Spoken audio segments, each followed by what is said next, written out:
To install Canva on laptop, come over to your Windows here and you would see Microsoft Store. Click on it.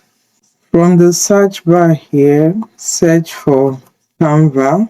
You would see Canva here. Click on it and it opens up here. Click on install and it starts to install. The download is completed and you see it's saying installing almost done.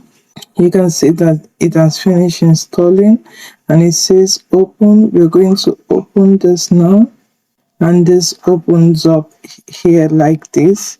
It now says to log in or sign in to Canva through your browser, then we will be right back here.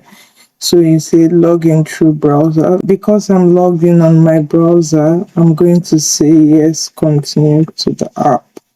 And voila, I've beautifully installed Canva on my laptop.